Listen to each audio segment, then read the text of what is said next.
is there a truly reality out there that humans could really know?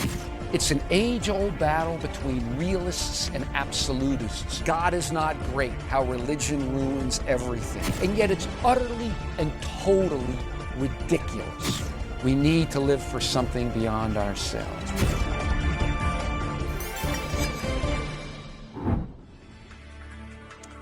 T.S. Eliot wrote a line in his famous poem, The Wasteland. April is the cruelest month. But you know, folks, September, July, January, all the others actually can be pretty wretched too, can't they? You know, cruelty's not diurnal, nor is suffering cyclical. You know, I know it's all the time. Maybe it's the accumulated haze of our cries and not hydrocarbons that causes stars to flicker at night, you know, and that causes our skies to be dirty and polluted. Seems like the more people, the more pain. The correlation's inexplicable. Yet as human beings, we live and we suffer. There's no way around it. As long as we live, we're gonna suffer. And that's a tough question for people, and I want to look a little bit at this question of human suffering and maybe hopeful to come up with something close to what you might call an answer. You know, the poet Shelley once wrote, he talked about the cruelty of producing children. He said, why create more beings who will suffer as we do? You know, and I think there's a certain logic to it. Because, you know, there's an awful lot of pain and suffering in the world. I mean, I don't think anybody's got to tell you that. You know, for atheists, for secularists, this pain doesn't really cause a dilemma, does it? I mean, it's just part of the progression, the inevitable side effects of being an evolving species, kind of like what fumes are to an internal combustion engine.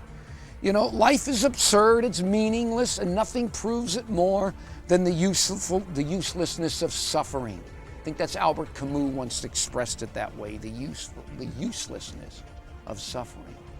Now, I have no doubt that atheists and secularists and skeptics, they're appalled. They're as appalled by pain, death, and loss as is the Christian.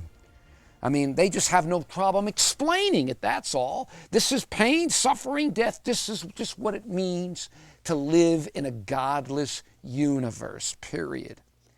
But you see, in contrast, it's the Christian with his all-powerful, all-knowing, all-loving God who cringes to fit even one child dying of AIDS or of cancer into his or her own worldview. You know, how have we got a loving God? Why is there so much pain and so much suffering in the world? Well, I want to give you a thought, something that I read a while back that has sort of helped me deal with this, at least somewhat, because admit it's a difficult subject for anybody to deal with. And I want to quote of all people, Friedrich Nietzsche, who in his book, Thus Spake Zarathustra, said something one time. As I thought about it, it has helped me as a believer in an all-loving, all-powerful God. It has helped me better come to an understanding of human pain and human suffering. Now, if I read you the quote, you're going to think, huh? But let me work through this with you. What is this one quote from, of all people, Nietzsche, that has helped me, you know, a believer in God, answer this whole deep question of pain and suffering? In the end, well, here's a Nietzsche quote, in the end, one experiences only oneself. In the end, one experiences only oneself. Now think about this for a minute. You know, as humans, we experience only our own pain, only our own suffering, never anyone else's. No matter how closely you're tied to someone else, we can never splice into their nerves in order to feel a prick of their pain or a spasm of their woe.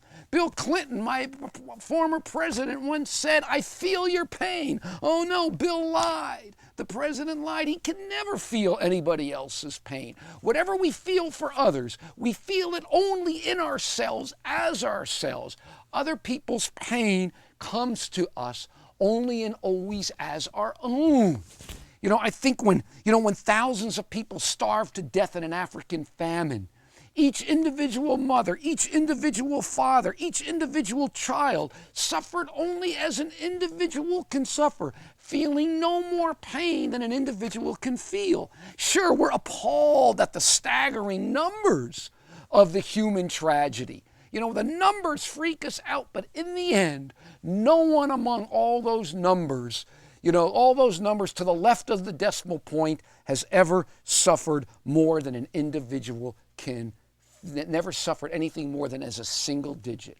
Whether crushing out the life of 2 people or 2 million, pain remains finite. It remains hedged in by what's as minuscule and as evanescent as the human. We know no more suffering than our personal metabolism allows, no more pain than our delirious cells can carry. The moment the threshold gets crossed, death cracks it all off. Okay, so think of this point now. We freak out about the numbers and all that and the pain, but in the end, all these people in a flood and whatever, no one ever experienced any more pain than what an individual can suffer. There is, however, in Christian belief, only one exception to this universal principle. Just one exception. And that's what Christians believe occurred at the cross. Just open your mind for a minute. Just deal with this in the context of human suffering. We believe Jesus on the cross, God in humanity, carrying in himself the pain and suffering of all humanity. I humbly propose that at Calvary, the miseries of the entire world were one by one added up, and the gruesome sum fell on the Creator God himself in the person of Jesus. Let me read you an Old Testament prophecy about Jesus on the cross that I believe was written 700 years before the cross, talking about Jesus. This prophecy said, surely he's borne our grief and carried our sorrows.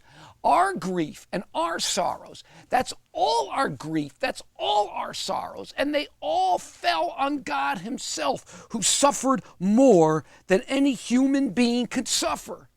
Because we experience only our own pain, only our own suffering, while we believe that God on the cross experienced them all at once. See, here's the point.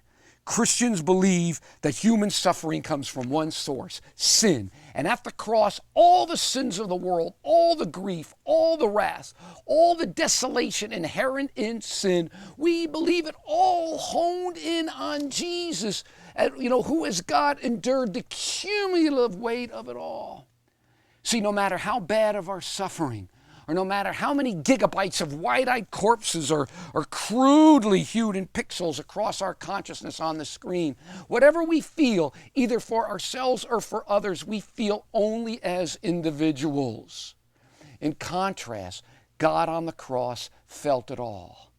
I believe at the cross, God linked himself to us through the essence of our humanity, and that is through our pain. Only the level God himself experienced was greater and more intense than any human being could ever know.